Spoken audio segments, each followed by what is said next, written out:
Christians. This is my introduction to a short series of posts that I have titled, Make Egypt Great Again. Make Egypt Great Again. I'm hoping that in my time of study on this particular topic, that you will begin to see what I see in this chapter. Because when you hear what is going on, I'm sure it may have some value in your practical life today.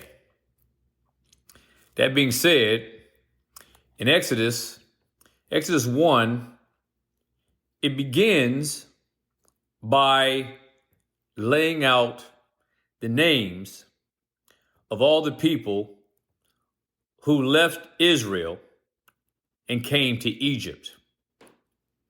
So what's happened is, if you remember, Joseph had been sold into slavery by his brothers.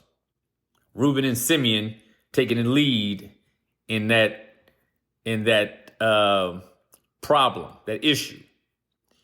And they sold Joseph into slavery, and it ended up that he would end up becoming second in command over the world's superpower.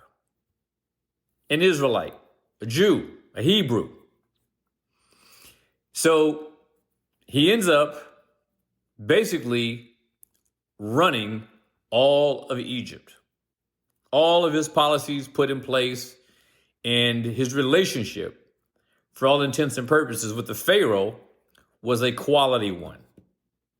These men were friends, and they basically, at the behest of Pharaoh himself, they ruled the throne together.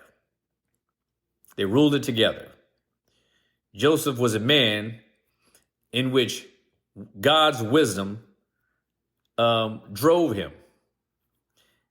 Joseph was also a man that God had used to go ahead of the people of Israel and to be able to accommodate what their future needs would end up being.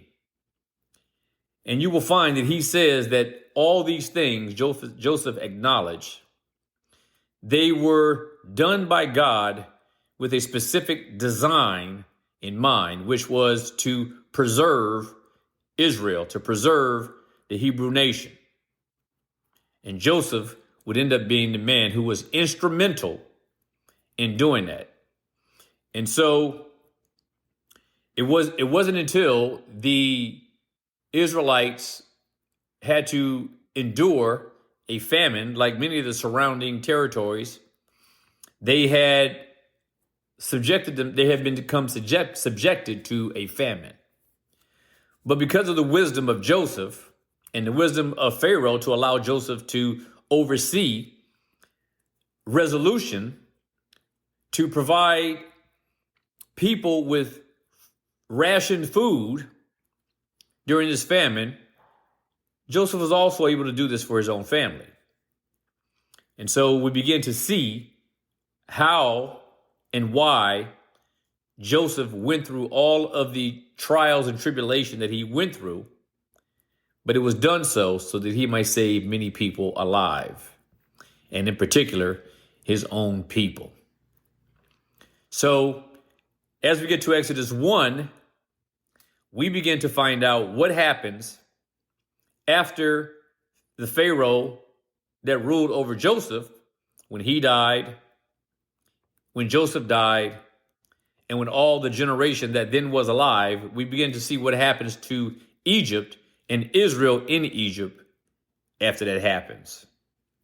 So this sort of serves as my little opener, my little introduction to this short series, this mini series that I am calling Make Egypt Great Again. Be provoked and be persuaded.